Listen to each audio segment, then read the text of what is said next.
12월 30 목요일 새벽기도 시작합니다. 오늘 묵상하신 하나님 말씀은 요한 1서 4장 19절에서 21절 말씀입니다. 우리가 사랑함은 그가 먼저 우리를 사랑하셨습니다. 누구든지 하나님을 사랑하노라 하고 그 형제를 미워하면 이는 거짓말하는 자니 보는 바 그 형제를 사랑하지 아니하는 자는 보지 못하는 바 하나님을 사랑할 수 없느니라. 우리가 이 계명을 주께 받았나니 하나님을 사랑하는 자는 또한 그 형제를 사랑할지니라. 아멘.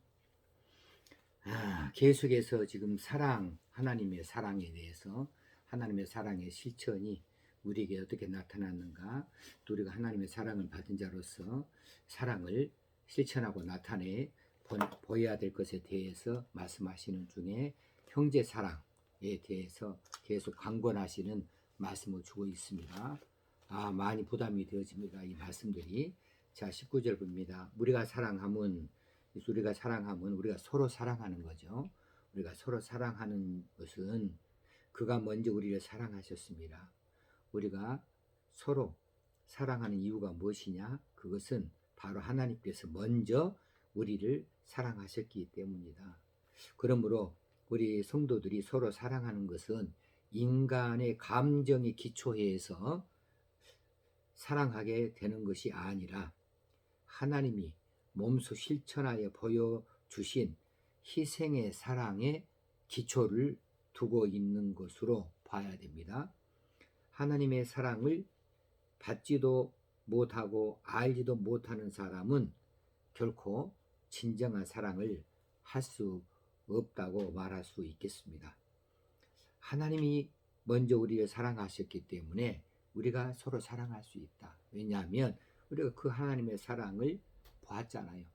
우리가 예수 그리스도 십자가 구속의 사건을 통하여서 봤잖아요. 그 희생의 사랑을 봤잖아요. 그 하나님의 사랑이 어떤 사랑이 있는지, 그 값비싼 대가를 치르신 그 하나님의 사랑에 대해서 우리가 알기 까닭에, 그러기 까닭에 우리가 하나님이 이처럼 우리를 사랑하시는데 우리가 서로 사랑하는 것이 무슨 크게 어려운 일이냐. 그래서 그 사랑을 할 수 있는 그런 백그라운드를 가지게 되어졌다. 그렇게 기초를 가지게 되어졌다는 사실이죠. 20절에 누구든지 하나님을 사랑하노라 하고 그 형제를 미워하면 이는 거짓말하는 자니, 그런 의미에서 나는 하나님을 사랑합니다 이렇게 말하는 사람, 그 사람이 그 형제를 그 입술 가지고 미워하고 그 태도를 가지고 미워하게 한다고 한다면 이것은 명백히 거짓말하는 자다. 왜냐하면 하나님 사랑과 형제 사랑은 동일하기 때문이다. 한 바탕에서 나기 때문이다 라고 하는 거죠. 여기서 누구든지 제한이나 조건이 없습니다. 누구에게나 다 동의 적용되는 것인데, 하나님을 사랑하노라 하면서 그 형제를 미워하는 것, 여기서 사랑하노라 할 때 이 하노라 이 말은 하나님께 올려드리는 신앙 고백적인 어투가 아닙니다. 하노라 하면 이런 식으로 지금 표현하고 있는 것은 그건 어떤 신앙 고백적인 어투가 아니라 그렇지도 못하면서 그러는 척 하는 그런 모양새의 어투이지요. 사람들에게 인정을 받으려고 그렇게 입술로 내뱉어버리는 이런 어투로 지금 하노라 하고 이렇게 지금 표현을 하고 있는 거예요. 짐짓 하나님을 사랑하는 것처럼 나 하나님을 사랑하노라 그렇게 말하는 것은 신앙 고백적인 그런 진지함이 없다, 그 진실성이 없다는 거죠. 그렇게 사랑하노라 하면서 형제를 미워하면 이는 거짓말하는 자이다. 하나님 사랑과 형제 사랑은 하나이다. 하나님을 사랑하면 형제를 사랑할 수밖에 없다. 그런데 하나님을 사랑한다 하면서 어떻게 형제를 미워할 수 있겠는가, 이런 뜻이지요. 그러므로 이 사람은 하나님을 사랑한다 하면서 형제를 미워하는 사람이니까 그 사람은 결국 거짓말쟁이다, 거짓말하는 사람이다 라고 하는 거지요.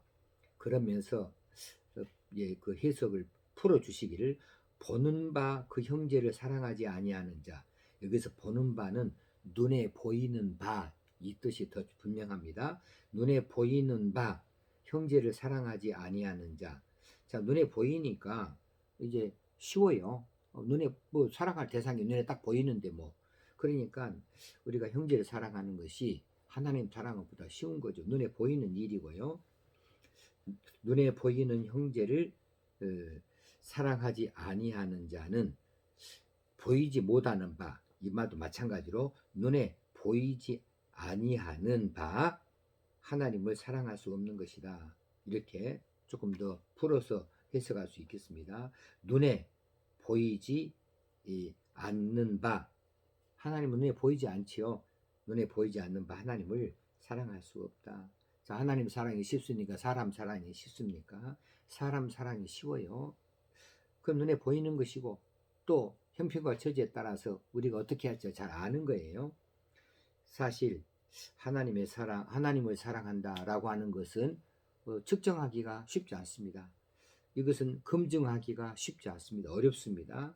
그러나 형제를 사랑하는가 안 하는가, 이것은 쉽게 검증해 볼 수가 있죠. 측정해 볼 수가 있죠. 왜냐하면 보이기 때문에 그래요.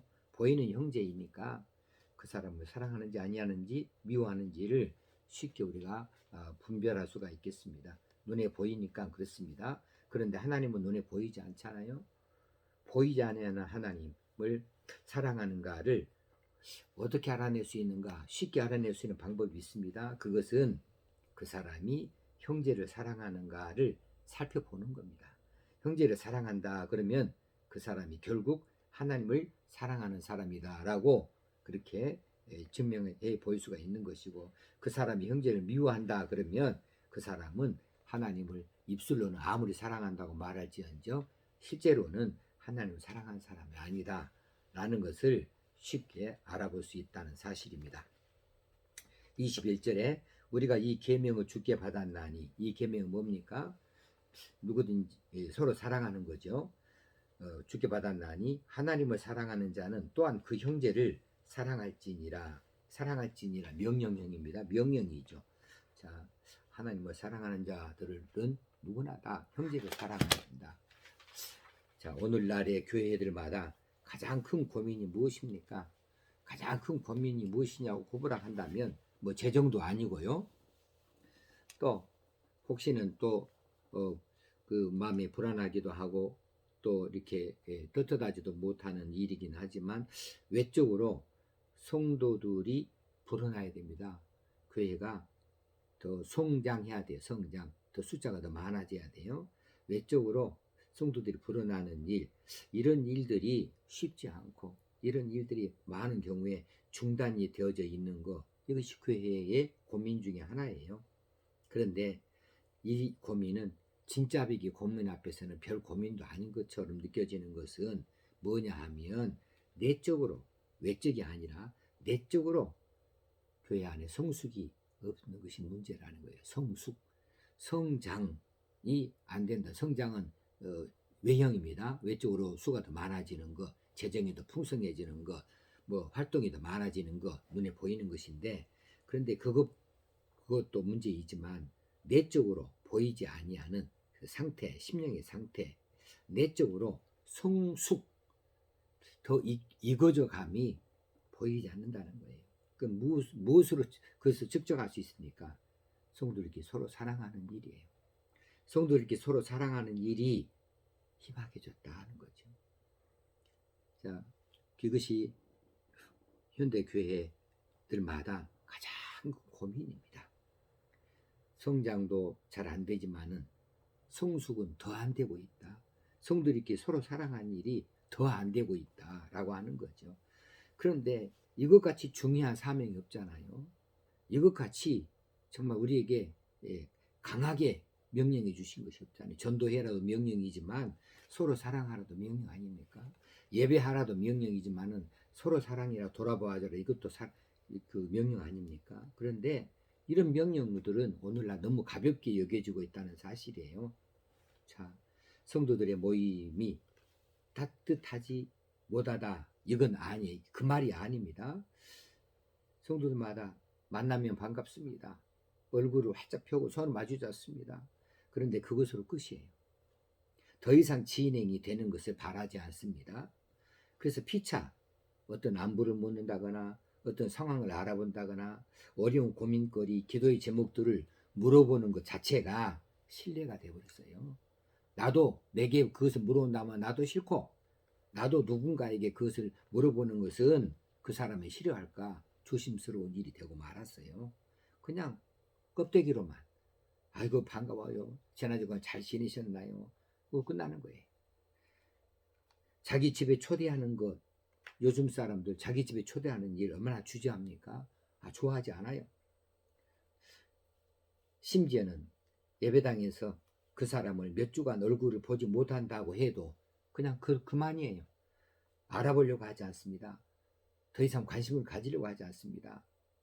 뭔 형편이 이렇다 저렇다 해도 그 형편에 맞추어서 도우려고 하는 생각이 별로 없습니다. 교회 오면 그냥 만나서 반갑게 서로 악수하고, 그리고 함께 예배 자리에서 앉아서 예배 드리고, 그리고 돌아서고 나면 그냥 남이에요. 그냥 끝나는 거예요. 이것이 현대 교회의 가장 고민거리가 아니겠습니까? 현대교회 성도들이 마음에 찔리는 말씀, 이것은 저는 두 가지로 생각을 합니다. 하나는 아골골짝 빈들에도 복음 들고 가오리다. 전도 안 합니다. 전도 안 해요. 더더군다나 아골골짝 빈들에 어떻게 복음을 들고 나갑니까? 이건 정말 찾아보기 힘든 일입니다. 이건 특별한 사람들에게만 기대할 수 있는 일이지, 아골골짝 빈들에도 복음 들고 간다고 누가 났습니까? 안 합니다. 전도하는 일 정말 싫어합니다. 이거 정말 찔리는 말씀이고요. 또 한 가지는 사랑하는 자들아 우리가 서로 사랑하자. 얼마나 좋은 말씀입니까? 그런데 이 말씀이 마음이 찔리긴 한데 그렇게 하려고 시도 안 해요. 자, 그러나 어쩝니까? 하나님을 사랑한다 하면서 형제 사랑에 무관심하는 것이 합당치 않으니 이 사이에서 우리가 어찌할꼬. 더더군다나 우리는 이미 말씀을 여러 차례 찔림을 가지고 우리가 말씀을 묵상했습니다. 말과 혀로만 사랑하지 말고 행함과 진실함으로 하자. 말로만 해요. 혀로만 해요. 신욕으로만 해요. 진실성이 없어요. 껍데기만으로 해요. 폼만 재요. 행함도 없어요. 그런데 말과 혀로만 사랑하지 말고 행함과 진실함으로 사랑해야 되겠고 거기에 순종하는 백성이 돼야 되겠는데, 이거 우리가 얼마나 이 일에 관심을 갖고 이 일에 찔림을 가지고 어떻게 개선하려고 마음먹습니까? 우리 스스로에게 야 이렇게 해라 물어봐도 개운한 답이 없어요. 정말 내가 잘못됐습니다, 그렇게 꼭 하겠습니다, 이런 결단을 쉽게 끌어낼 수가 없어요. 앞으로도 그렇게 별로 할 생각이 없다는 거예요. 그렇습니다. 우리는 손해보면서까지 사랑하는 일을 싫어합니다. 내게 유익이 없는 일에 대하여서 관심을 갖기를 싫어합니다. 시작도 하지 않습니다. 그러니까 안 되는 거죠. 정말 형제 사랑하면 1,000만 원씩 나온다. 조금 더 깊이 사랑하면 1억씩 나온다 하면 얼마나 열심히 내겠어요? 형제 사랑하면 암 사기라도 낫는다. 이러면 얼마나 잘 되겠어요? 그런데 그거 해봤자 뭐 한강 투석, 한강에 돌 던지기 시기나 마찬가지고, 뭐 사랑해봐도 뭐 별로 달라진 것도 없고, 그렇게 생각을 하니까 뭐 그렇게 손해보는 일 하고 싶지 않지요. 자, 그러니까 결론적으로 무슨 말이냐 하면 형제 사랑하는 일은 내 힘으로 안 되더라는 겁니다. 내 결심이나 내 의지 가지고는 안 되더라는 겁니다.